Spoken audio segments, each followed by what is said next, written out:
une impressionnante ovation, suivie d'un discours authentique et sincère. Le lundi 4 décembre, lors de la cérémonie des Critics' Choice Association Awards, Jamie Foxx a reçu le prix Vanguard des mains de Jurnee Smollett, son acolyte dans le film The Burial. L'acteur a ensuite pris la parole, et a livré quelques confidences sur l'épreuve de santé qu'il a vécue en avril dernier. C'est d'ailleurs avec beaucoup d'émotion, et même quelques larmes, qu'il a confié « Vous savez, si c'est fou, je ne pouvais pas faire ça il y a 6 mois, je ne pouvais littéralement pas marcher. » Au mois d'avril 2023, Jamie Foxx avait en effet dû être hospitalisé à la suite d'une complication médicale, alors qu'il était en plein tournage de son film Back in Action.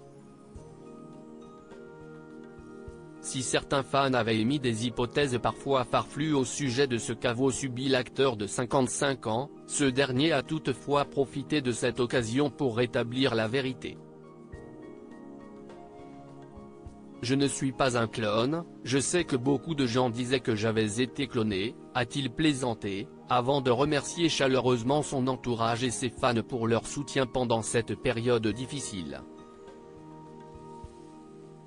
Je chéris chaque minute maintenant, si c'est différent », a-t-il poursuivi.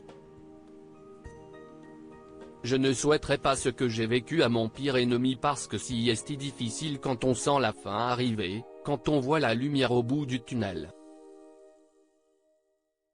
J'ai vu le tunnel, je n'ai pas vu la lumière. » Lara Fabian, Michel Siemès, Céline Dion.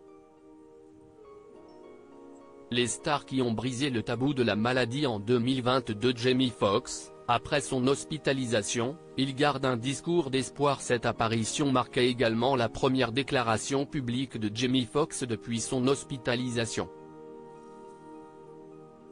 En juillet, il avait déjà évoqué ses problèmes de santé sur les réseaux sociaux, mais avait rassuré ses fans en annonçant de grandes choses à venir. D'ailleurs, la star du film Django a terminé son discours par un message d'espoir : « J'ai un nouveau respect pour la vie. J'ai un nouveau respect pour mon art. J'ai regardé un tas de films et écouté un tas de chansons pour me faire passer le temps.